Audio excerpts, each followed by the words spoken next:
In this video, I'm gonna show you how I built a loft 8 feet off of the ground in my living room. If you missed part 1 of this series where I set up the job site and explained what I'm working towards, then go back and watch that. And for those of you who are already caught up, let's jump into how I built this loft.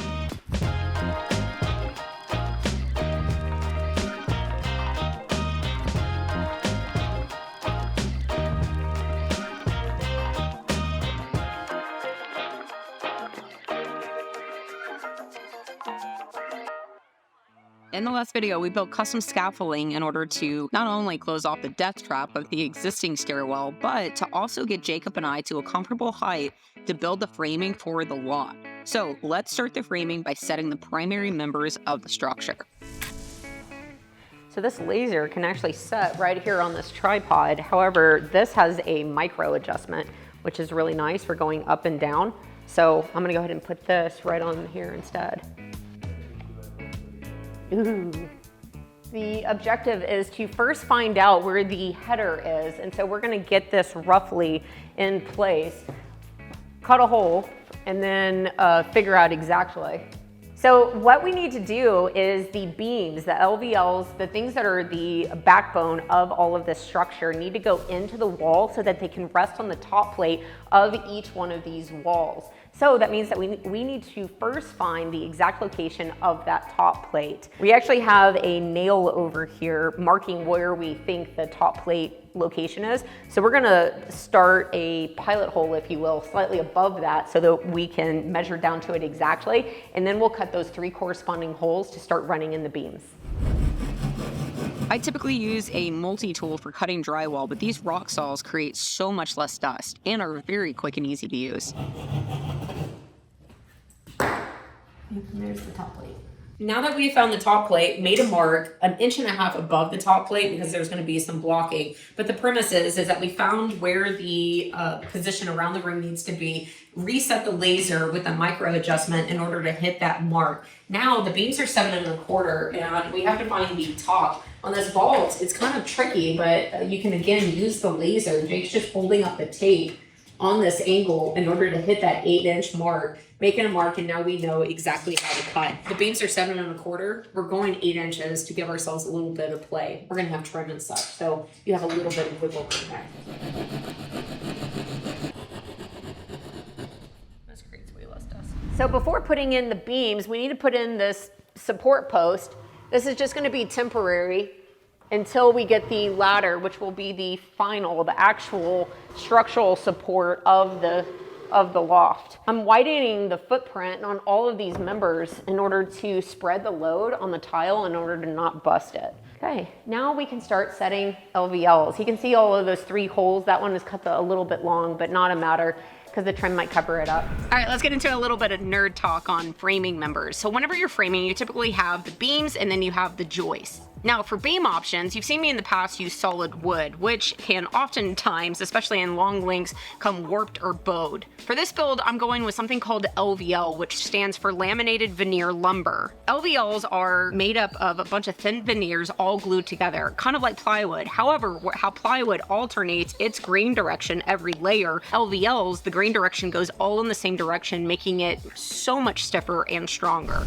For this project, I'm using Roseburg's product called Rigid Lamb. Regardless of the length, these are going to be perfectly straight for walls or ceilings, and starting out straight makes the entire project faster and easier. These are also going to be much stronger and more stable than solid lumber. For my spans here, which are 14 and 10, I don't have to go crazy thickness, but these do come in thicker versions all the way up to 7 inches. And one tip I'll give you if you have anything, whether it be a deck or a loft in your house, is just because you meet code or span charts doesn't mean that your project isn't going to feel spongy. Every time you've seen me build something, I typically overbuild it slightly in order to take out the sponge as you're walking around. And I'll give you a spoiler alert, since I'm actually at the end of the loft project, it does not feel spongy because I went with larger LVLs. If you're worried about cost, you don't have to be. They are more expensive than solid lumber, but it's not a whole lot more. For this build, going with LVLs probably cost me an extra $100. 100% worth it.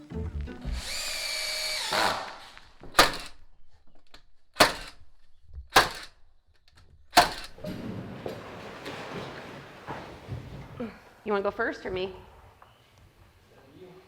Okay. Yes, yes. Woo! That's a really great feeling. Now we're gonna go through and put in the ledger, which is gonna go from the top side of the laser to the top side of this beam.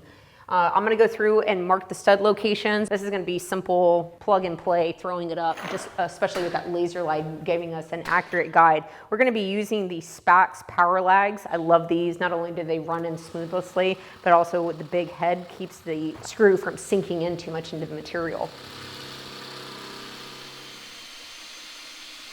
Now we're gonna come back, set this joist hanger here, do the short run, and then we'll be able to start throwing in rafters.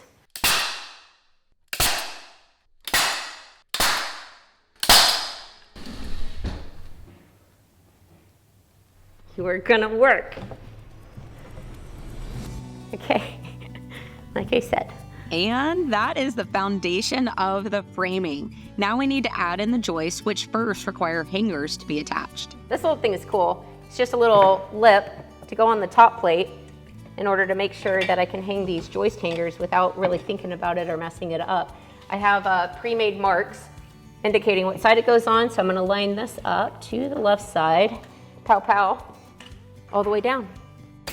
Pow pow, folks. I used to always preach using a palm nailer until I learned of this nailer, which is a gun designed by Senko for throwing nails into hangers. And this cuts the job in half, if not more.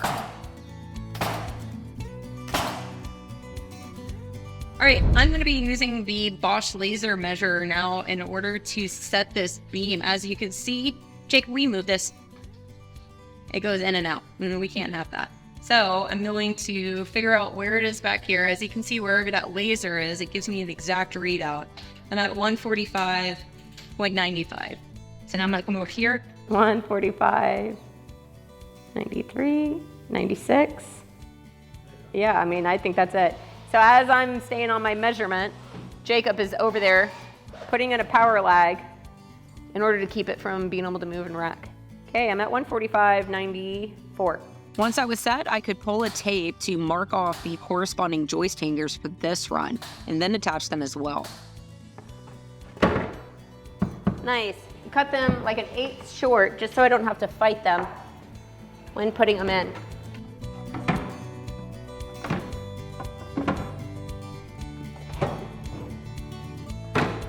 Nice. Okay, this is where we're currently at. The next thing is to put on the bottom sheathing and the top sheathing. I'm gonna call this the ceiling because as you're coming up, you're gonna be looking up at this. And then of course this is the subfloor because then I'm gonna be putting final flooring on top of it. Now the ceiling we're gonna put on first while we have this built up platform to be able to reach it easily. Then the scaffolding material is actually the subfloor. So then we'll take apart the scaffolding and then reuse these boards to throw on top in order to create the top sheathing. Tell me this is cool or what? The ceiling will be painted, so I chose MDF for this material. I also decided to do a faux shiplap look, which I did before when I remodeled the woodshed. This is not only so much cheaper than real shiplap, but it also makes installing things simpler because things go up in full panels. While Jacob and I were framing, Cindy was pre-painting these panels so that we could just throw them up once the framing was done. When it came time to install them, Jacob got a little creative to avoid the typical shoulder workout.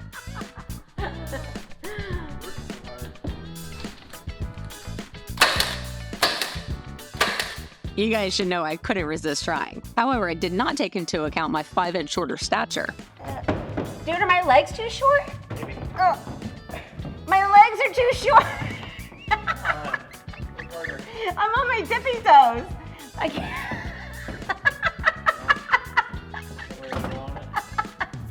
Jacob, this is freaking. No, I got it. I just.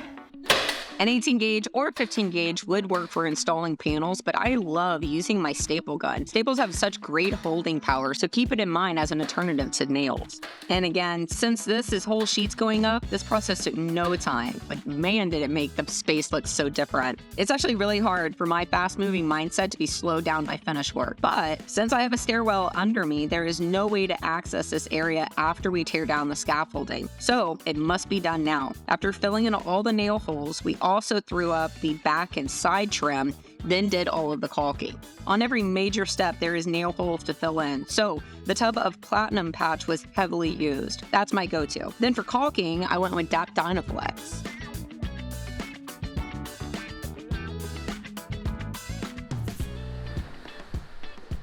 Now that all the tedious finish work is done, we can start deconstructing the scaffolding by moving up the sheet goods one at a time to the top deck.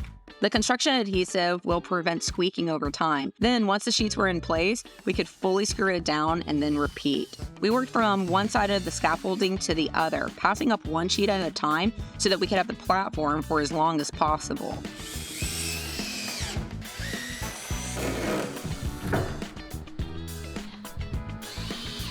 Then, after all the sheets were moved and installed, we could quickly tear down the remaining members, which will also get repurposed later on in the build.